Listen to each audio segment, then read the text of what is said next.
Hello everyone, welcome back to E for English. Yes, ಇವತ್ತು ನಾವು class 4 out of 30 days English challenge ಅಲ್ಲಿ ಇದ್ದೀವಿ. S, ನೀವು ಇವತ್ತು ಫಸ್ಟ್ ಕ್ಲಾಸ್ ನೋಡ್ತಾ ಇದ್ರೆ ಲಾಸ್ಟ್ 3 ಕ್ಲಾಸಸ್ ಅನ್ನ ನೋಡ್ಕೊಂಡು ಬಂದು ಇವತ್ತಿನ ಕ್ಲಾಸ್ ಅನ್ನ ನೋಡಬೇಕು. ಸೊ ದಟ್ ನಿಮ್ಗೆಲ್ಲನೂ ಅರ್ಥ ಆಗುತ್ತೆ. ಓಕೆ, ಎಸ್, ತಡ ಮಾಡೋದು ಬೇಡ, ಆಲ್ರೆಡಿ ಲೇಟ್ ಆಗಿದೆ. ಸೊ ಪ್ರೆಸೆಂಟ್ ಕಂಟಿನ್ಯೂಯಸ್ ಟೆನ್ಸ್ ನಿನ್ನೆ ನಾನು ಇಂಟ್ರೊಡ್ಯೂಸ್ ಮಾಡಿ ಕೈ ಬಿಟ್ಟಿದ್ದೆ. ಇವತ್ತು ಅದರ ಒಂದು ಚಿಕ್ಕ ಎಕ್ಸಾಂಪಲ್ ನೋಡಿಕೊಂಡು ನಿಮಗೆ ಒಂದು ಕ್ವಶನ್ ಅನ್ನ ಕೊಡ್ತೀನಿ. ನಿನ್ನೆ ಯಾವ ಥರ ಎಲ್ಲರೂ ಒಂದು 60, 70, 80 ಪೀಪಲ್ ಕಮೆಂಟ್ ಮಾಡಿದ್ದೀರಾ. ಎಲ್ಲರೂ ಕರೆಕ್ಟಾಗಿ ಕಮೆಂಟ್ ಮಾಡಿದ್ದೀರಾ. I'm so happy about it. ಎಲ್ಲರೂ ಒಂದೇ ದಿನಕ್ಕಿಂತ ಕಾನ್ಸೆಪ್ಟನ್ನು ಅರ್ಥ ಮಾಡಿಕೊಂಡು ಎಲ್ಲರೂ ಕರೆಕ್ಟಾಗಿ ಕಮೆಂಟ್ ಮಾಡಿದ್ದೀರಾ. ಎಸ್, ಇವತ್ತು ಕೂಡ ನಾನು ಪ್ರೆಸೆಂಟ್ ಕಂಟಿನ್ಯೂಸ್ ಟೆನ್ಸ್ನ ಒಂದು ಎಕ್ಸಾಂಪಲ್ ನಿಮಗೆ ಕೊಡ್ತೀನಿ. ಕೊಟ್ಬಿಟ್ಟು ನಿಮಗೆ ಒಂದು ಕ್ವಶನನ್ನು ಕೊಡ್ತೀನಿ. ಸೇಮ್ ಅದನ್ನೇ ನೀವು ಕಮೆಂಟ್ ಮಾಡಬೇಕು. ಕರೆಕ್ಟಾ ತಪ್ಪಾ ಇವತ್ತು ನೋಡೋಣ. ಓಕೆನಾ? ಸೊ ಬನ್ನಿ, ಹಂಗಿದ್ರೆ ಇವತ್ತು ನನ್ನ ಜೊತೆಗೆ ನೀವು ಕಮೆಂಟ್ ಮಾಡ್ತಾ ಹೋಗ್ಬೋದು. So you are teaching English present continuous tense. Continuous ಅಂದರೆ ING ಅಂತ ನಾನು ಯಾವಾಗಲೂ ಹೇಳಿದ್ದೀನಿ. ಕಂಟಿನ್ಯೂಸ್ ಅಂದರೆ ING ಅಂದರೆ ನಾನು ಟೀಚ್ ಮಾಡ್ತಾ ಇದ್ದೀನಿ, ನಾನು ಇಂಗ್ಲೀಷ್ ಟೀಚ್ ಮಾಡ್ತಾ ಇದ್ದೀನಿ, ನಾನು ಪ್ರೊಫೆಸರ್ ಆಗಿ ವರ್ಕ್ ಮಾಡ್ತಾ ಇದ್ದೀನಿ, ನಾನು ಅಡಿಗೆ ಮಾಡ್ತಾ ಇದ್ದೀನಿ, ನಾನು TV ನೋಡ್ತಾ ಇದ್ದೀನಿ, ನಾನು ಟೀ ಕುಡಿತಾ ಇದ್ದೀನಿ, ನಾನು ಊಟ ಮಾಡ್ತಾ ಇದ್ದೀನಿ ಅಂತ ಹೇಳುವಾಗ ING ಫಾರ್ಮ್ಯಾಟನ್ನು ಯೂಸ್ ಮಾಡ್ತೀವಿ. I am cooking, I am having tea, I am having dinner, I am having lunch, I am working as a professor, I am working as an engineer, I am working as a doctor and I am working as a driver. Yes, anything ಆಗಿರ್ಬೋದು. ಆ ಮೂಮೆಂಟ್ಗೆ relevant ಆಗಿ ಆ work ನಡೀತಿರ್ಬೇಕು. ನೀವು professor ಆಗಿ ಆವಾಗಲೂ work ಮಾಡ್ತಾ ಇರಬೇಕು. ನೀವು ಅಡುಗೆನ ಮಾಡ್ತಾ ಇರಬೇಕು. ಅಡುಗೆ ಮಾಡಿಟ್ಟು ಬಂದು ಏನು ಮಾಡ್ತಾ ಇದ್ದೀರಾ ಅಂದರೆ ಐ ಆಮ್ ಕುಕಿಂಗ್ ಅನ್ನೋದಲ್ಲ. ನೀವು ಅಡುಗೆ ಮಾಡ್ತಾ ಇರುವಾಗಲೇ ಐ ಆಮ್ ಕುಕಿಂಗ್. ಬಂದು ಬಿಟ್ಟು TV ನೋಡ್ತಾ ಇರುವಾಗ ಐ ಆಮ್ ವಾಚಿಂಗ್ TV. ಓಕೆನಾ? ಸೊ ನೀವು ಆ ಮೂಮೆಂಟಲ್ಲಿ ಅದನ್ನು ಮಾಡ್ತಾ ಇರಬೇಕು. ಅಂತಹ ಕೆಲಸಗಳನ್ನು ನಾವು INGಯಲ್ಲಿ ಬರಿತೀವಿ. ಅದ್ರ ಜೊತೆಗೆ ನಿಮ್ಮ ಲೈಫಲ್ಲಿ ಈಗ ನಾನು teaching English, teaching as a professor, working as an engineer ಅಂದರೆ ನಿಮ್ಮ ಲೈಫಲ್ಲಿ ಮಾಡ್ತಾನೆ ಇರ್ತೀರಲ್ಲ. ನೀವು ಇನ್ನೂ ರಿಸೈನ್ ಮಾಡಿರಲ್ಲ ಅಥವಾ ರಿಟೈರ್ಡ್ ಆಗಿರಲ್ಲ, ಇವಾಗ ಇನ್ನೂ ಕೆಲಸನೇ ಮಾಡ್ತಾ ಇರ್ತೀರಲ್ಲ. ಸೊ ರಿಲೆವೆಂಟ್ ಇರುತ್ತಾ ಆ ಮೂಮೆಂಟಿಗೆ? ನೀವು ಪ್ರೊಫೆಸರ್ ಆಗಿರೋದು ರಿಲೆವೆಂಟ್ ಇರುತ್ತಾ? ನೀವು ಇಂಜಿನಿಯರ್ ಆಗಿರೋದು ರಿಲೆವೆಂಟ್ ಇರುತ್ತಾ? ನೀವು ಡ್ರೈವರ್ ಆಗಿರೋದು, ನೀವು ಸ್ಟೂಡೆಂಟ್ ಆಗಿರೋದು, ನೀವು ಒಬ್ಬ UPSC ಅಥವಾ ಯಾವುದೇ ಒಂದು ಎಕ್ಸಾಮ್ನ ಆಸ್ಪಿರೆಂಟ್ ಆಗಿರೋದು, I am studying for an exam, I am studying for an exam ಅಂದರೆ ಸೊ ನೀವು ಇನ್ನೂ ಓದ್ತಾನೆ ಇರ್ತೀರಾ. 2 ಇಯರ್ಸಿಂದ ಓದ್ತಾ ಇರ್ಬೋದು, ಬಟ್ ಇನ್ನೂ ಓದ್ತಾ ಇರ್ತೀರಾ ತಾನೆ. So I am studying for exam. ಈ ಥರ ಸಿಚುವೇಶನ್ಸಲ್ಲಿ ನಾವು INGಯನ್ನು ಯೂಸ್ ಮಾಡ್ತೀವಿ. ಆಗ ನಡೀತಾ ಇರಬೇಕು, ಆ ಮೂಮೆಂಟ್ಗೆ ಅದು ಸೂಕ್ತವಾಗಿರಬೇಕು. ಅಂತಹ ಸೆಂಟೆನ್ಸ್ಗಳನ್ನ ನಾವು ING ಅಂತ ಯೂಸ್ ಮಾಡ್ತೀವಿ. ಓಕೆನಾ? ಕಮಾನ್, ಹಾಗಿದ್ರೆ ಯು ಆರ್ ಟೀಚಿಂಗ್ ಇಂಗ್ಲಿಷ್. ಇದ್ದಿದ್ದೇನಾಗುತ್ತೆ? ಆಮ್ ಆಗುತ್ತೆ. Same, I am teaching English. He ಇದ್ದಿದ್ದು ಈಸ್ ಆಗುತ್ತೆ. He is teaching English. ಉಳ್ಕಿದೆಲ್ಲ ಸೇಮ್ ಇರುತ್ತೆ. ಸೊ ಆಕ್ಸಿಲರಿ ವರ್ಬು ಆ ಒಂದು ಪರ್ಸನ್ಸ್ ತಕ್ಕಂಗೆ ಚೇಂಜ್ ಆಗ್ತಾ ಹೋಗುತ್ತೆ. ಸೊ ಯು, ಐ, ಹಿ ಇವೆಲ್ಲವೂ ಪರ್ಸನ್ಸ್ಗಳು. Third person singular, second person plural, ಓಕೆನಾ, ಆ್ಯಂಡ್ ಫಸ್ಟ್ ಪರ್ಸನ್ ಸಿಂಗ್ಯುಲರ್. ಈ ಥರ ಪರ್ಸನ್ಸ್ಗಳ ತಕ್ಕಂಗೆ ಆರ್, ಆಮ್, ಈಸ್ ಚೇಂಜ್ ಆಗ್ತಾ ಹೋಗುತ್ತೆ. ಓಕೆ, ಹೆಲ್ಪಿಂಗ್ ವರ್ಬ್ಸ್ ಅಂತೀವಿ, ಇಲ್ಲ ಆಕ್ಸಿಲರಿ ವರ್ಬ್ಸ್ ಅಂತ ಕರಿತೀವಿ. Okay, done. ಸೊ ಇವನ್ನ ನೆಗೆಟಿವ್ ಮಾಡೋಣ ಇಮಿಡಿಯೇಟ್ಲಿ. ಎಸ್, ನೆಗೆಟಿವ್ ಮಾಡೋಕ್ಕೆ ಏನಂತ ಹೇಳಿದೆ ನಾನು? You aren't. ನೀನೇ ಹೇಳ್ದೆ ಅಲ್ಲ, ಮತ್ತೆ ಅದನ್ನೇ ಎಕ್ಸ್ಪ್ಲೇನ್ ಮಾಡೋದು ಬೇಡ. ನಿನ್ನೆ ಕ್ಲಾಸನ್ನು ನೋಡಿ ಬಂದರೆ ನಿಮ್ಗೆ ಗೊತ್ತಾಗುತ್ತೆ ಇದು. You aren't teaching English. I ain't. Am not amn't ಅಂತ ಬರೆಯಲ್ಲ. ಯಾಕೆ ಅಂತ ನಿನ್ನೆ ಕ್ಲಾಸಲ್ಲಿ ಹೇಳಿದ್ದೀನಿ. I ain't teaching English. I am not teaching English, I am teaching mathematics ಅಂತ ಹೇಳ್ಬೋದು. Okay, he isn't teaching English. ಸ್ವಲ್ಪ ಸ್ಪೀಡಾಗಿ ಬರಿತಾ ಇದ್ದೀನಿ, ಸೊ ದ್ಯಾಟ್ ನಿಮಗೆ ಸ್ವಲ್ಪ ಅರ್ಥ ಆದರೆ ಸಾಕು. ಅಲ್ಲೇನು ಬರ್ತಿದ್ದೀನಿ ಅಂತ ಅರ್ಥ ಆದರೆ ಸಾಕು. ಓಕೆನಾ? ಸೊ ನೆಕ್ಸ್ಟ್ ಕಾನ್ಸೆಪ್ಟ್ನ ಕವರ್ ಮಾಡಬೇಕಲ್ವಾ? ಸೊ ಕ್ವೆಶನನ್ನು ಹೇಗೆ ಮಾಡ್ತೀವಿ ಹಂಗಿದ್ರೆ? ಸೊ ನಾ ಕ್ವೆಶನ್ ಮಾಡುವಾಗ ಏನು ಹೇಳಿದೆ? ಇಲ್ಲಿ ಬಂದಂತಹ ನಾಟ್ಗಳನ್ನು ನಾವು ತೆಗಿತೀವಿ. ಓಕೆನಾ? ಸೊ ಅಥವಾ ಈ ಪಾಸಿಟಿವ್ ಸೆಂಟೆನ್ಸಸ್ಸಲ್ಲಿ ಈ ಸಬ್ಜೆಕ್ಟ್ ಏನಿದೆ, ಈ ವರ್ಬ್ ಏನಿದೆ, ಅದನ್ನು ಎಕ್ಸ್ಚೇಂಜ್ ಮಾಡಿಬಿಡ್ತೀವಿ. ಅದೇ ಸೇಮ್ ಕ್ವೆಶನ್ ಆಗಿಬಿಡುತ್ತೆ. So you are teaching English ಇದ್ದಿದ್ದು are you teaching English. Are you teaching English ಆಗುತ್ತೆ. ಹೌದಾ? ಸೊ ವರ್ಬ್ ಇಲ್ಲಿ ಬಂತು, ಸಬ್ಜೆಕ್ಟ್ ಇಲ್ಲಿ ಬಂತು. ಅಲ್ಲಿ ಸಬ್ಜೆಕ್ಟ್ ಫಸ್ಟ್ ಇತ್ತು, ವರ್ಬ್ ಆಮೇಲೆ ಇತ್ತು. ಕ್ರಾಸ್ ಆದ ತಕ್ಷಣ ಅದು ಇಂಟ್ರೋಗೇಟಿವ್ ಫಾರ್ಮ್ ಆಯಿತು. ಸಿಂಪಲ್. ಇಷ್ಟೇ ನಾವು ಇಂಟ್ರೋಗೇಟಿವ್ ಮಾಡಬೇಕಾಗಿರೋದು. So am I teaching English ಆಗುತ್ತೆ. ಈಸ್ ಹಿ ಟೀಚಿಂಗ್ ಇಂಗ್ಲಿಷ್ ಆಗುತ್ತೆ. ಈಸ್ ಶಿ ಟೀಚಿಂಗ್ ಇಂಗ್ಲಿಷ್ ಆಗುತ್ತೆ. ಇಸ್ ಇಟ್ ಟೀಚಿಂಗ್ ಇಂಗ್ಲಿಷ್ ಆಗುತ್ತೆ. ಓಕೆನಾ? ಸೊ ಈ ಥರ ನಮಗೆ ವರ್ಬ್ ಆ್ಯಂಡ್ ಸಬ್ಜೆಕ್ಟ್ ಕ್ರಾಸ್ ಆದಾಗ ಅದು ಇಂಟ್ರೋಗೇಟಿವ್ ಆಗಿ ಬದಲಾಗುತ್ತೆ. ಸೊ ನೀವು ಇವಾಗ ನಾನು ಕೊಡುವಂತಹ ಒಂದು ಸೆಂಟೆನ್ಸನ್ನು ನೆಗೆಟಿವ್ ಮಾಡಿಬಿಟ್ಟು, ಇಂಟ್ರೋಗೇಟಿವ್ ಮಾಡಿಬಿಟ್ಟು ಕಮೆಂಟ್ ಮಾಡಬೇಕು. ಪ್ರೆಸೆಂಟ್ ಕಂಟಿನ್ಯೂಸ್ ಟೆನ್ಸ್ದು. ಓಕೆನಾ? ನಿನ್ನೆ ಒಂದು ಕ್ವೆಶನ್ ಕೊಟ್ಟಿದ್ದೆ ನಾನು, ಸಿಂಪಲ್ ಪ್ರೆಸೆಂಟ್ ಟೆನ್ಸ್ದು. ಅದನ್ನು ಎಲ್ಲರೂ ಕರೆಕ್ಟಾಗಿ ಮಾಡಿದ್ದೀರಾ. ಓಕೆ, ಸೊ ಕಂಗ್ರ್ಯಾಚುಲೇಷನ್ಸ್ ಎಲ್ರಿಗೂ. ಒಬ್ಬರು ತಪ್ಪು ಮಾಡಿಲ್ಲ ಕಮೆಂಟಲ್ಲಿ. Done? Yes. Karna is fighting well. Karna is fighting well. Okay, so Karna is fighting well. So you are teaching English. Karna is fighting well. Exactly ಇದೇ ಥರ ಇದೆ ಸೆಂಟೆನ್ಸು. ಈಸಿಯರ್ ಆಗುತ್ತೆ ನಿಮಗೆ. ಯಾವ ಥರ ಚೇಂಜಸ್ ಆಗುತ್ತೆ, ನಾಟ್ ಎಲ್ಲಿ ಬರುತ್ತೆ, ಈಸ್ನ ಯಾವ ಥರ ನಾವು ಸಬ್ಜೆಕ್ಟನ್ನು ವರ್ಬನ್ನು ಚೇಂಜ್ ಮಾಡ್ತೀವಿ. ಸೊ ಇಲ್ಲಿ ಕರ್ಣ ಅಂದರೆ ಯಾರು? ಥರ್ಡ್ ಪರ್ಸನ್ ಸಿಂಗ್ಯುಲರ್ ಅಂದರೆ ಹಿ ಅಂದಂಗೆ, ಹಿ ಇದ್ದಂಗೆ ಅವನು. ಬಟ್ ಹಿ ಬದಲು ಇಲ್ಲಿ ಪ್ರನೌನ್ ಬದಲು ನೌನ್ ಇದೆ, ಕರ್ಣ ಇದೆ. ಪ್ರನೌನ್ ಬದಲು ನಾಮಪದ ಇದೆ, ಉಪನಾಮದ ಬದಲು ನಾಮಪದ ಇದೆ, ಅಷ್ಟೇ ಡಿಫ್ರೆನ್ಸ್. ಓಕೆ, ಕಮೆಂಟ್ ಮಾಡ್ತೀರಿ ಎಲ್ಲರೂ. ಸೊ ನನ್ನ ಇವತ್ತಿನ ವಿಡಿಯೋದಲ್ಲಿ ಇದರ ಎಕ್ಸಾಂಪಲನ್ನು ನಾನು ಕಮೆಂಟ್ ಸೆಕ್ಷನಲ್ಲಿ ಎಕ್ಸ್ಪೆಕ್ಟ್ ಮಾಡ್ತೀನಿ ನಿಮ್ಮ ಕಡೆಯಿಂದ. ಓಕೆನಾ? So you people have decided to learn English. ನೀವು ಡಿಸೈಡ್ ಮಾಡೋದೇ ದೊಡ್ಡದು, ನಾನು ಕಲಿಸೋದು ದೊಡ್ಡದಲ್ಲ. ಓಕೆನಾ? ಸೊ ನೀವು ಡಿಸೈಡ್ ಮಾಡಿದ್ದೀರಾ ಅಂದಮೇಲೆ ನಾನು ಕಲಿಸೈತೆ ಇರ್ತೀನಿ. ಡನ್. ಸೊ ತಡ ಮಾಡೋದು ಬೇಡ. ಇವತ್ತಿನ ಇಂಪಾರ್ಟೆಂಟ್ 2 ಟೆನ್ಸಸ್ ಯಾವುದು? Present perfect tense and present perfect continuous tense. So ಯಾವ ಥರ ಡಿಫ್ರೆನ್ಸ್ ಆಗುತ್ತೆ? ಸೊ ಹಿಂದೆ ಆಗಿದ್ದನ್ನು ಕಂಟಿನ್ಯೂ ಆಗ್ತಾ ಇದ್ರೆ ಇನ್ನು ಅದನ್ನು ನಾವು ಹೇಗೆ ಬರಿತೀವಿ, ಅಥವಾ ಹಿಂದೆ ಆಗೋಗಿರೋದನ್ನು ನಾವು ಪ್ರೆಸೆಂಟಲ್ಲಿ ರೆಲೆವೆನ್ಸ್ ಇದ್ದರೆ ಅದನ್ನು ಹೇಗೆ ಬರಿತೀವಿ ಇವತ್ತಿನ ಕ್ಲಾಸಲ್ಲಿ ನೋಡೋಣ. Okay, it's very easy. Present perfect tense ಅಂತ ಹೇಳ್ತೀವಿ. ಸೊ ಯಾವಾಗಲೂ ಪ್ರೆಸೆಂಟಲ್ಲಿ ಅದು ಸೆಂಟೆನ್ಸ್ ಇರುತ್ತೆ, ಬಟ್ ಆಲ್ರೆಡಿ ಪರ್ಫೆಕ್ಟ್ ಆಗಿ ಕೆಲಸ ಮುಗ್ದಿರುತ್ತೆ, ಬಟ್ ಅದು ಪ್ರೆಸೆಂಟಲ್ಲಿ ರಿಲೆವೆಂಟ್ ಆಗಿರುತ್ತೆ. ಅಂದರೆ ಪ್ರೆಸೆಂಟ್ ಪರ್ಫೆಕ್ಟ್ ಅಂದರೆ ಯಾವಾಗಲೂ ಹ್ಯಾವ್ ಅಥವಾ ಹ್ಯಾಸ್ ಯೂಸ್ ಮಾಡ್ತೀವಿ. ಯಾವ ಥರ ನಾನು ಕಂಟಿನ್ಯೂಯಸ್ ಅಂದರೆ ING ಯೂಸ್ ಮಾಡ್ತೀವೋ ಅಂತ ಹೇಳಿದ್ನ, ಎಲ್ಲಿ ಯಾವ ಟೆನ್ಸಲ್ಲೂ ಪರ್ಫೆಕ್ಟ್ ಅಂತ ಟೆನ್ಸ್ ಬಂದರೆ ಅದು ಹ್ಯಾಸ್ ಆ್ಯಂಡ್ ಹ್ಯಾವ್ ಅಲ್ಲಿ ಯೂಸ್ ಆಗುತ್ತೆ. ಓಕೆನಾ? ಸೊ ಹ್ಯಾವ್ ಯಾವುದಕ್ಕೆ, ಹಾಗಾದರೆ ಹ್ಯಾಸ್ ಯಾವುದಕ್ಕೆ ಅಂತ ಹೇಳಿ ನೋಡೋಣ. ಸೊ ಫಸ್ಟ್ ಒಂದು ಬಂದ್ಬಿಟ್ಟು ಪಾಸಿಟಿವ್ ಸೆಂಟೆನ್ಸ್ ನೋಡೋಣ. I have learned English. ಅಥವಾ ಶಿ ಹ್ಯಾಸ್ ಈಟನ್ ಏನು ಬರೆಯೋಣ? ಬಿರಿಯಾನಿ ಅಂತ ಬರೆಯೋಣವಾ? ಬಾಯಲ್ಲಿ ನೀರು ಬರ್ತಾ ಇದೆಯಾ ಬಿರಿಯಾನಿ ಅಂದ ತಕ್ಷಣ? I have learned English, she has eaten biryani. So ಈ ಸೆಂಟೆನ್ಸಸ್ಗಳು ಯಾವ ಥರ ಕನ್ನಡದಲ್ಲಿ ನಾವು ರೆಲೆವೆಂಟ್ ಮಾಡ್ಕೋಬೋದು? ಐ ಹ್ಯಾವ್ ಲರ್ನ್ಡ್ ಇಂಗ್ಲಿಷ್, ನಾನು ಆಲ್ರೆಡಿ ಕಲ್ತ್ಬಿಟ್ಟಿದ್ದೀನಿ ಇಂಗ್ಲೀಷನ್ನು. ನಿನಗೆ ಇಂಗ್ಲೀಷ್ ಬರ್ತಾ ಇರಲಿಲ್ವಾ? ಇವಾಗ ಎಷ್ಟು ಚೆನ್ನಾಗಿ ಮಾತಾಡ್ತಾ ಇದೀಯಾ ನೀನು? ಇಲ್ಲ, ನಾನು ಯೂಟ್ಯೂಬಲ್ಲಿ E4 ಇಂಗ್ಲೀಷ್ ಕ್ಲಾಸಸ್ಸನ್ನು ನೋಡಿದೆ. ಐ ಹ್ಯಾವ್ ಲರ್ನ್ಡ್ ಇಂಗ್ಲೀಷ್, ನಾನು ಇಂಗ್ಲೀಷನ್ನು ಕಲ್ತಿದ್ದೀನಿ. ಅಂದರೆ ನೀವು ಕಲ್ತು ಆಲ್ರೆಡಿ ಮರ್ತು ಹೋಗಿಲ್ಲ, ಯಾವುದೋ ಒಂದು ಅನಾದಿ ಕಾಲದಲ್ಲಿ ನೀವು ಕಲ್ತು ಬಿಟ್ಟಿಲ್ಲ ಅದನ್ನು. ಸೊ ರೀಸೆಂಟ್ ಪಾಸ್ಟ್ ಆಗಿ ನೀವು ಕಲ್ತಿದ್ದೀರಾ, ಅದು ಇನ್ನೂ ನಿಮ್ಗೆ ನೆನಪಿದೆ ಆ್ಯಂಡ್ ನೀವು ಇಂಗ್ಲೀಷ್ ಗೊತ್ತು ಅಂತ ಹೇಳ್ಬಹುದು. ಈಗ ಐ ಹ್ಯಾವ್ ಲರ್ನ್ಡ್ ಇಂಗ್ಲೀಷ್ ಅನ್ನೋದಕ್ಕೂ ಹಾಗಿದ್ರೆ ನಾನು ಇಂಗ್ಲೀಷ್ ಕಲ್ತಿದ್ದೆ ಅನ್ನೋದಕ್ಕೂ ಏನು ಡಿಫ್ರೆನ್ಸ್ ಆಗುತ್ತೆ ಅಂದರೆ, ನಾನು ಸ್ಕೂಲಲ್ಲಿ ಇಂಗ್ಲೀಷ್ ಕಲ್ತಿದ್ದೆ, ಅವಾಗ ಚೆನ್ನಾಗೇ ಮಾತಾಡ್ತಿದ್ದೆ, ಇವಾಗ ಮರ್ತೋಗಿದೆ. ಬರ್ತಿತ್ತು ಬಟ್ ಇವಾಗ ಬರಲ್ಲ ಅನ್ನೋದಕ್ಕೆ ಐ ಹ್ಯಾಡ್ ಲರ್ನ್ಡ್ ಇಂಗ್ಲೀಷ್ ಅಂತ ಯೂಸ್ ಮಾಡ್ತೀವಿ. ಅಂದರೆ ಅವಾಗ ಕಲ್ತಿದ್ದೆ, ಈಗ ನೆನಪಿಲ್ಲ. ಐ ಹ್ಯಾಡ್ ಲರ್ನ್ಡ್ ಭರತನಾಟ್ಯಂ, ಸ್ಕೂಲಲ್ಲಿದ್ದಾಗ ಹ್ಯಾಡ್ ಲರ್ನ್ಡ್ ಭರತನಾಟ್ಯಂ. ಆ ಹ್ಯಾಡ್ ಲರ್ನ್ಡ್ ಅಂದರೆ ಏನಾಗುತ್ತೆ ರೀ? ಹ್ಯಾವ್ ಜಾಗದಲ್ಲಿ ಹ್ಯಾಡ್ ಯೂಸ್ ಮಾಡಿದರೆ, ಸೊ ಅವಾಗ ಕಲ್ತಿದ್ದೆ, ಇವಾಗ ನೆನಪಿದೆಯೋ ಇಲ್ವೋ ಗೊತ್ತಿಲ್ಲ ಅನ್ನೋ ಥರ ಯೂಸ್ ಮಾಡುವಾಗ ಐ ಹ್ಯಾಡ್ ಲರ್ನ್ಡ್ ಇಂಗ್ಲೀಷ್ ಅಂತ ಯೂಸ್ ಮಾಡ್ತೀವಿ. I had learned Bharatanatyam, I had learned English. ಅದು ಯಾವಾಗ ಬರುತ್ತೆ ನಮಗೆ? ಪಾಸ್ಟ್ ಪರ್ಫೆಕ್ಟ್ ಟೆನ್ಸಲ್ಲಿ ಬರುತ್ತೆ. ಪಾಸ್ಟ್ ಪರ್ಫೆಕ್ಟ್, ಬಿಕಾಸ್ ಅದು ಆಗಿ ಹೋಗಿರುತ್ತೆ, ಇವಾಗ ಪ್ರೆಸೆಂಟಲ್ಲಿ ಅವೈಲೇಬಲ್ ಇರಲ್ಲ.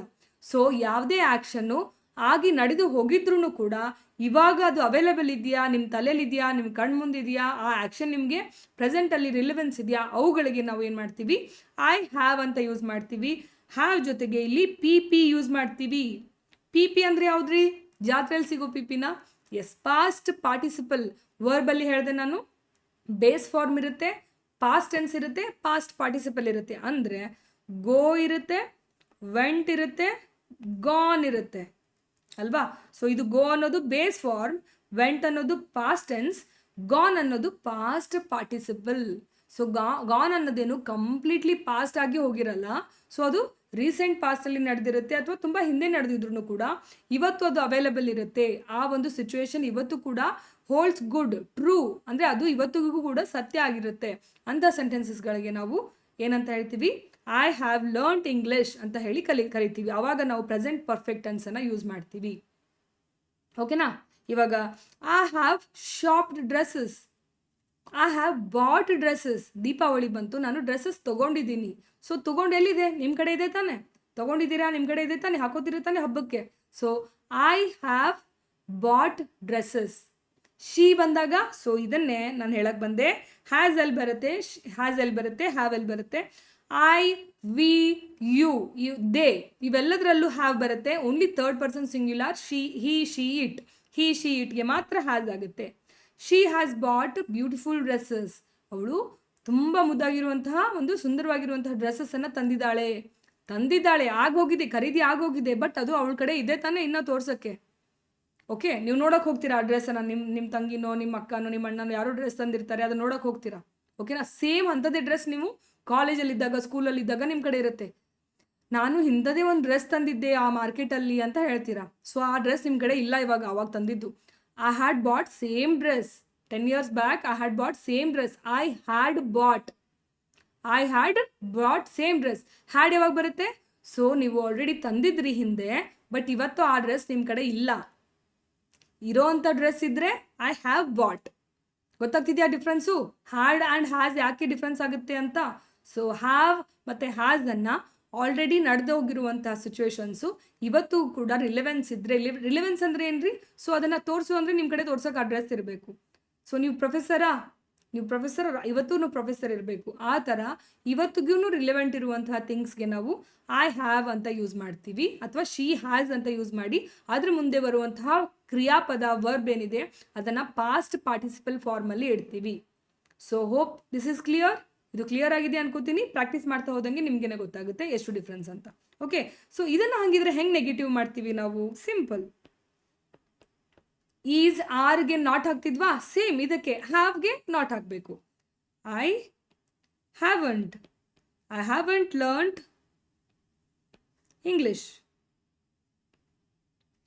ಶಿ ಹ್ಯಾಸ್ ನಾಟ್ ಅಂತ ಬರೆಯೋಂಗಿಲ್ಲ. She hasn't learned English. Learn ಅಂತ ಬರೆಯೋಂಗಿಲ್ಲ, ಲರ್ನ್ಟ್ ಅಂತಲೇ ಬರಿಬೇಕು. She hasn't learned English. ಓಕೆನಾ? ಸೊ ಕ್ವೆಶನ್ ಹೆಂಗಾಗುತ್ತೆ? ಸೊ ಫಸ್ಟ್ ಏನಿದೆ ಪಾಸಿಟಿವಲ್ಲಿ ಏನಿದೆ ನೋಡಿ, ಐ ಹ್ಯಾವ್ ಲರ್ನ್ಟ್ ಇಂಗ್ಲಿಷ್ ಇದೆಯಾ? ಹ್ಯಾವ್ ಅನ್ನು ಹೈ ಜಾಗಕ್ಕೆ, ಐ ಅನ್ನು ಹ್ಯಾವ್ ಜಾಗಕ್ಕೆ ಕ್ರಾಸ್ ಮಾಡಿಬಿಡೋದು ಸಬ್ಜೆಕ್ಟ್ ಆ್ಯಂಡ್ ವರ್ಬ್ನ. So have I learnt English. ನಾನು ಇಂಗ್ಲಿಷ್ ಕಲ್ತಿದ್ದೀನಾ? Has she learnt English? ಅವಳೆಲ್ಲೋ ಒಂದು ಕಡೆ ಸ್ಪೋಕನ್ ಇಂಗ್ಲೀಷ್ ಕ್ಲಾಸ್ಗೆ ಹೋಗ್ತಿದ್ಲಂತೆ, ಅವಳು ಇಂಗ್ಲೀಷ್ ಕಲಿತ್ಲಾ? Has she learnt English? ಬದಲು ಇಂಗ್ಲೀಷ್ ಬರ್ತಿದ್ದಿಲ್ವಾ ಅವಳಿಗೆ? ಹೆಂಗೆ ಫಾರಿನ್ಗೆ ಹೋದ್ಲು? ಅವಳು ಇಂಗ್ಲೀಷ್ ಕಲಿತ್ಲಾ? Has she learnt English? ಹೆಂಗೆ ಹೋದ್ಲು ಫಾರಿನ್ಗೆ? ಇಂಗ್ಲೀಷ್ ಬರ್ತಾ ಅವಳಿಗೆ? ಹ್ಯಾಸ್ ಶಿ ಲರ್ನ್ಟ್ ಕಲ್ತಿದ್ದಾಳಾ ಅಂತ ಕೇಳ್ತೀವಿ. ಓಕೆನಾ? ಸೊ ಯಾರೋ ಇಂಗ್ಲೀಷ್ ಹೋಗಿ ಆಲ್ರೆಡಿ ಫಾರಿನಲ್ಲಿ ಸೆಟ್ಲ್ ಆಗಿಬಿಟ್ಟಿರ್ತಾರೆ. ಓಕೆ, ಅವಳು ಅಲ್ಲಿ ಸೆಟ್ಲ್ ಆದ್ಲಾ, ಅಲ್ಲೇ ವರ್ಕ್ ಮಾಡ್ತಾ ಇದ್ದಾಳಾ? Had she learnt English? ಇಲ್ಲಿ ಇಂಡಿಯಾದಲ್ಲಿದ್ದಾಗ ಅವಳು ಕಲ್ತಿದ್ಲಾ ಅಂತ ಕೇಳೋದು ಬೇರೆ, ಕಲ್ತಿದ್ಲಾ ಅಂತ ಕೇಳೋದು ಬೇರೆ. ಸೊ ಕಲ್ತಿದ್ಲಾ ಅಂತ ಕೇಳುವಾಗ ಹ್ಯಾಡ್ ಶಿ ಲರ್ನ್ಟ್ ಅಂತ ಕೇಳ್ತೀವಿ. ಕಲಿತ್ಲಾ ಅವಳು ಹೋಗೋಕ್ಕಿಂತ ಮುಂಚೆ ಅಂತ ಕೇಳೋಕ್ಕೆ ಹ್ಯಾಡ್ ಶಿ ಲರ್ನ್ಟ್ ಇಂಗ್ಲಿಷ್ ಅಂತ ಕೇಳ್ತೀವಿ. ಓಕೆನಾ? ಅರ್ಥ ಆಗ್ತಿದೆಯಾ? So I haven't learnt English, she hasn't learnt English, and have I learnt English, has she learnt English. Getting this? ಅರ್ಥ ಆಗ್ತಿದೆಯಾ? ಸೊ ಇಷ್ಟು ನಾವು ಪ್ರೆಸೆಂಟ್ ಪರ್ಫೆಕ್ಟ್ ಟೆನ್ಸನ್ನು ನಾವು ಯೂಸ್ ಮಾಡೋದು ಈ ಥರ. ಓಕೆ, ಸೊ ಇದಕ್ಕೂ ಒಂದು ಎಕ್ಸಾಂಪಲ್ ಕೊಡ್ಲಾ? ಕಮೆಂಟ್ ಮಾಡ್ತೀರಾ ಕ್ವಶನ್ಗೆ? ಈ ಒಂದು ಕ್ವಶನ್ ಕೊಟ್ಟರೆ ನೀವು ಅದನ್ನು ಸೇಮ್ ಕಮೆಂಟ್ ಮಾಡಬೇಕು, ಇದೇ ಥರ ಚೇಂಜ್ ಮಾಡಿಬಿಟ್ಟು. ಓಕೆ, ಎಸ್, ನೋಡಿ ಹಂಗಿದ್ರೆ.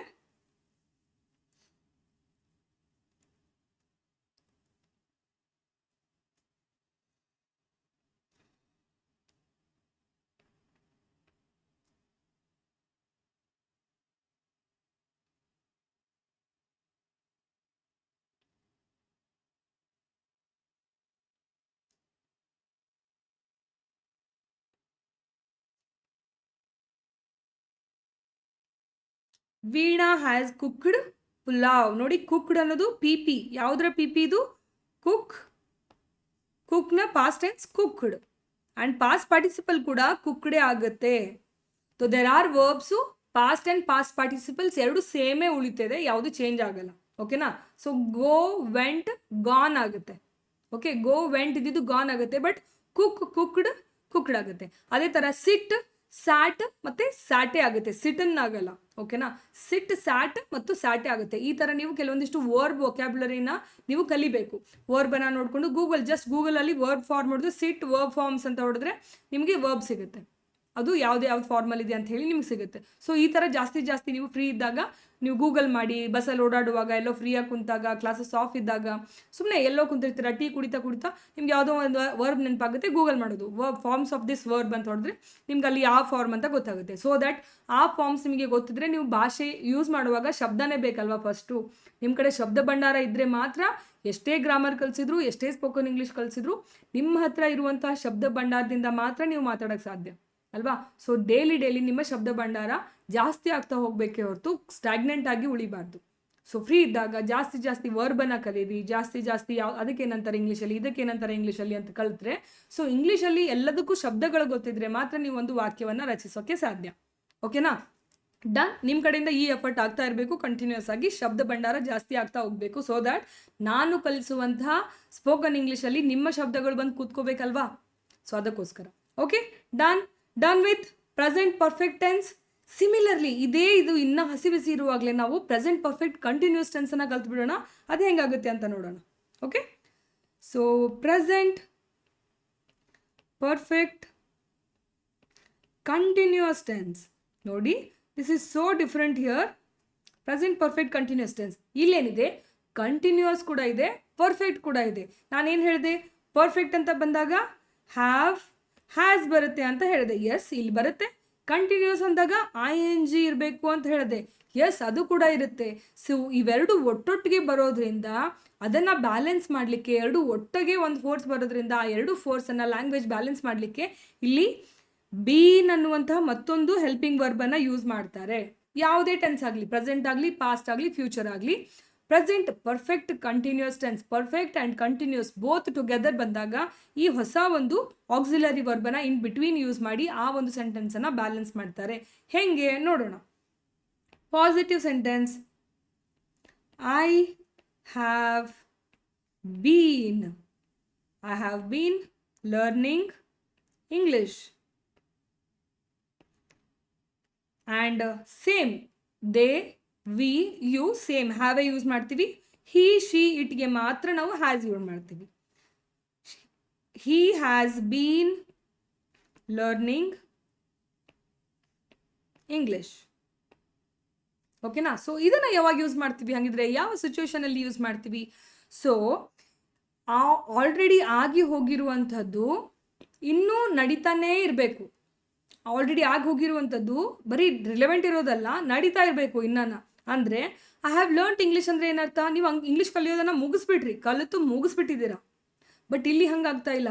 ನೀವು ಇಂಗ್ಲೀಷ್ ಕಲಿತಾ ಇದ್ರಿ 2 years ಬ್ಯಾಕಿಂದ, ಇವತ್ತಿಗೂ ಕಲಿತಾ ಇದ್ದೀರಾ.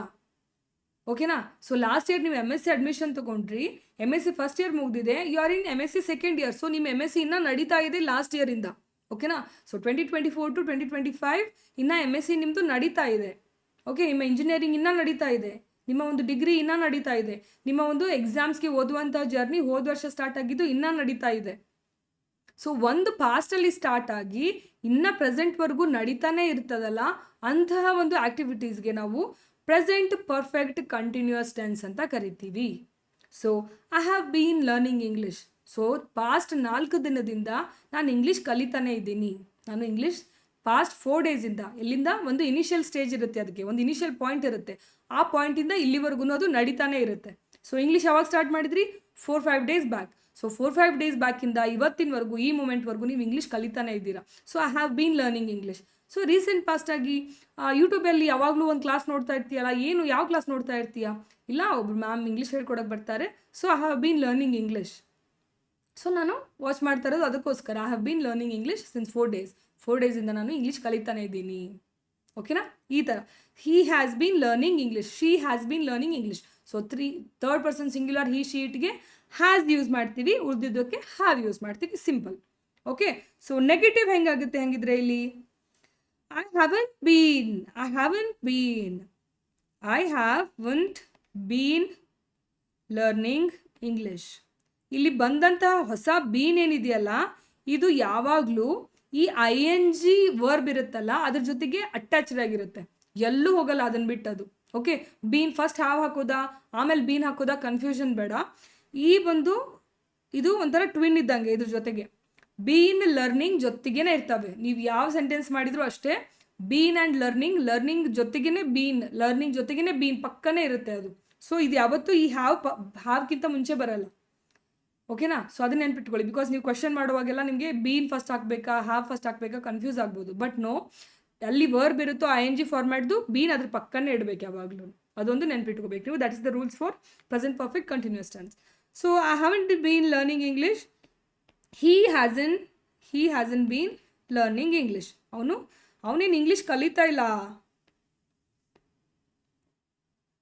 ಅವ್ನಿಗೆ ಇಷ್ಟ ಇಲ್ಲ, ಅವಾಗಿಂದನೂ ಅವ್ನು ಇಂಗ್ಲೀಷ್ ಕಲಿತಾ ಇಲ್ಲ, ಅವಾಗಿಂದನೂ ಅವ್ನಿಗೆ ಡ್ರೈವಿಂಗ್ ಬರ್ತಾ ಇಲ್ಲ. he hasn't been driving.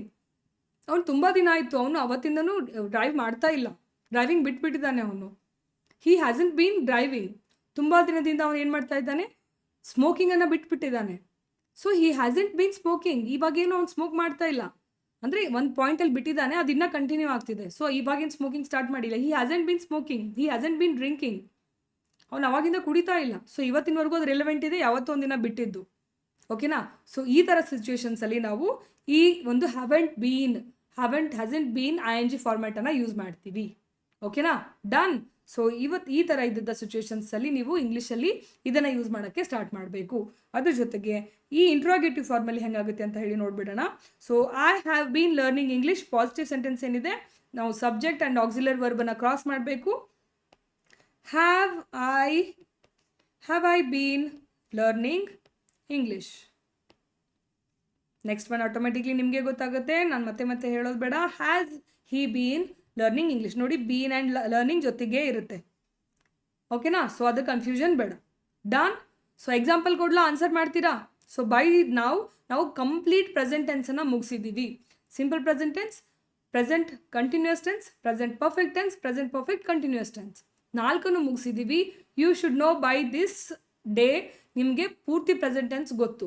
So ಇಷ್ಟು ನಾನು ಎಕ್ಸ್ಪ್ಲೇನ್ ಮಾಡಿ ಏನಕ್ಕೆ ಟೈಮ್ ತೊಗೊಂಡು ಇದನ್ನು ಹೇಳಿದ್ದೀನಿ ಅಂದರೆ, ನೆಕ್ಸ್ಟ್ ಬರುವಂತಹ ಪಾಸ್ಟ್ ಆ್ಯಂಡ್ ಫ್ಯೂಚರ್ ತುಂಬ ಈಸಿ ಆಗುತ್ತೆ. ನಾನು ಒಂದೊಂದೇ ಟೆನ್ಸನ್ನು ತೊಗೊಂಡು ಹೇಳಲ್ಲ, ಒಟ್ಟಿಗೆ 4 ಟೆನ್ಸ್ ಇಟ್ಕೊಂಡು ಒಂದೇ ಎಕ್ಸಾಂಪಲ್ ಕೊಟ್ಟು ಹೇಳ್ತೀನಿ. ಸೊ ದ್ಯಾಟ್ ನಿಮಗೇನಾಗುತ್ತೆ ಇವಾಗ, ಸೊ ನಿಮಗೆ ಪರ್ಸನ್ಸ್ ಗೊತ್ತು, ಐ ಪಕ್ಕ ಆಕ್ಸಿಲರಿ ವರ್ಬ್ ಯಾವ್ದು ಬರುತ್ತೆ ಗೊತ್ತು, ವಿ ಪಕ್ಕ ಆಕ್ಸಿಲರಿ ವರ್ಬ್ ಯಾವ್ದು ಬರುತ್ತೆ ಗೊತ್ತು.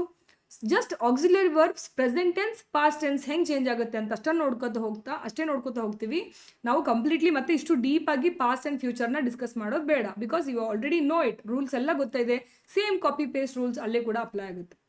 ಓಕೆನಾ? ಸೊ ಬೈ ದಿಸ್ ಮೂಮೆಂಟ್ ನಿಮಗೆ ಪ್ರೆಸೆಂಟ್ ಟೆನ್ಸ್ ಕಂಪ್ಲೀಟ್ಲಿ ಮುಗ್ದಿರುತ್ತೆ. ಸೊ ನಾನು ಈಗ ಒಂದು ಕ್ವೆಶನ್ ಕೇಳ್ತೀನಿ, ನೀವು ಆ ಕ್ವೆಶನ್ ಜೊತೆಗೆ ಇದಕ್ಕೂ ಕೂಡ ಆನ್ಸರ್ ಮಾಡಿ. And yes, the question will be like this.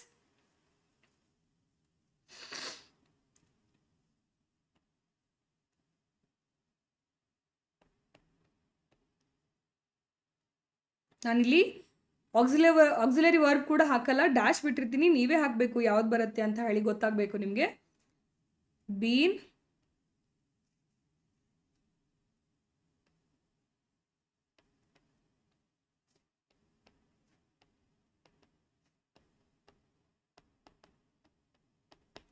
Ratan dash been working on his project. Ratan ತನ್ನ ಪ್ರಾಜೆಕ್ಟ್ ಮೇಲೆ ವರ್ಕ್ ಮಾಡ್ತಾನೆ ಇದ್ದಾನೆ. ಸೊ ಅವನು ಲಾಸ್ಟ್ ಇಯರ್ ಹೇಳಿದ್ದ, ನಾನು ಈ ಪ್ರಾಜೆಕ್ಟ್ ಮೇಲೆ ವರ್ಕ್ ಮಾಡ್ತಾ ಇದ್ದೀನಿ ಅಂದರೆ ಮುಗೀತಾ ಅವ್ನ ಪ್ರಾಜೆಕ್ಟು ಅಂತ ಕೇಳಿದಾಗ, ಇಲ್ಲ, ರತನ್ ಪ್ರಾಜೆಕ್ಟ್ ಮೇಲೆ ವರ್ಕ್ ಮಾಡ್ತಾನೆ ಇದ್ದಾನೆ, ಇನ್ನೂ ಕೂಡ ಮಾಡ್ತಾ ಇದ್ದಾನೆ ಅಂತ ಹೇಳ್ತೀವಿ. ಓಕೆನಾ? ಈ ಟೈಮಲ್ಲಿ ನಾವು ಈ ಥರ ಸೆಂಟೆನ್ಸಸನ್ನು ಯೂಸ್ ಮಾಡ್ತೀವಿ. ಹಾಗಿದ್ರೆ ನಾನು ಡ್ಯಾಶ್ ಕೊಟ್ಟಲ್ಲಿ ಯಾವ ಆಕ್ಸಿಲರಿ ಬರುತ್ತೆ ಅಂತ ನೀವೇ ಹಾಕೋಬೇಕು. ಅದ್ರ ಜೊತೆಗೆ ಇಲ್ಲಿ ನೆಗೆಟಿವ್ ಏನಾಗುತ್ತೆ ಇದು ಆ್ಯಂಡ್ ಇಂಟ್ರಾಗೇಟಿವ್ ಏನಾಗುತ್ತೆ ಅನ್ನೋದು ಕೂಡ ನೀವು ಕಮೆಂಟಲ್ಲಿ ಬರೀಬೇಕು. I will be waiting for your comments. ಓಕೆನಾ? ಎಸ್, ಹಾಗಿದ್ರೆ ಇವತ್ತಿಗೆ ನಾವು present continuous tense, present perfect tense, present perfect continuous tense 3 ಒಟ್ಟಿಗೆ ಮುಗಿಸಿದ್ದೀವಿ. ಆ್ಯಂಡ್ ಇವತ್ತಿಗೆ ಟೋಟಲ್ ಪ್ರೆಸೆಂಟ್ ಟೆನ್ಸ್ ಮುಗಿತಾ ಇದೆ. ನಾವು ನೆಕ್ಸ್ಟ್ ಕ್ಲಾಸಲ್ಲಿ ಟೋಟಲ್ ಪಾಸ್ಟ್ ಟೆನ್ಸನ್ನು ಒಟ್ಟಿಗೆ ಮಾಡ್ತಾ ಇದ್ದೀವಿ. Ready for this challenge? Yes. So ಇಷ್ಟು ನಿಮಗೆ ನೀಟಾಗಿ ಎಲ್ಲ ಗೊತ್ತಾಗಿದೆ ಅಂದರೆ ಪಾಸ್ಟ್ ಟೆನ್ಸನ್ನು ಅಟ್ ಎ ಟೈಮ್ 4 ಟೆನ್ಸನ್ನು ಮಾಡುವಷ್ಟು ಕೆಪಾಸಿಟಿ ನಮ್ಗೆ ಇವಾಗ ಬಂದಿದೆ ಅಲ್ವಾ? ಎಸ್, ಹಾಗಿದ್ರೆ ಕ್ಲಾಸ್ ಲೈಕ್ ಆಗಿದ್ರೆ ದಯವಿಟ್ಟು ಕಮೆಂಟ್ ಮಾಡಿ ನಿಮ್ಮ ಕ್ಲಾಸ್ ಇಷ್ಟ ಆಯಿತು ಅಂತ ಹೇಳಿ, ಅಥವಾ ಇಷ್ಟ ಆಗಿಲ್ಲ ಅಂದರೆ ಏನು ಇಂಪ್ರೂವ್ಮೆಂಟ್ಸ್ ಮಾಡ್ಕೋಬೇಕು ಅದನ್ನು ಕೂಡ ನೀವು ಕಮೆಂಟ್ ಮಾಡಿ. ಆ್ಯಂಡ್ ಆಲ್ಸೋ ನೀವು ಸಬ್ಸ್ಕ್ರೈಬ್ ಮಾಡಿ ಬೆಲ್ ಐಕಾನ್ ಪ್ರೆಸ್ ಮಾಡಿದರೆ ಮಾತ್ರ ಎವ್ರಿ ಡೇ ಕ್ಲಾಸ್ ನೋಟಿಫಿಕೇಷನ್ನು ನಿಮಗೆ ಬರುತ್ತೆ. ಹೌದಾ? ಸೊ ಹಾಗಿದ್ರೆ ಸಬ್ಸ್ಕ್ರೈಬ್ ಮಾಡಿ, ಬೆಲ್ ಐಕಾನನ್ನು ಒತ್ತಿ, and please don't forget to follow. Okay, thank you so much for watching. See you.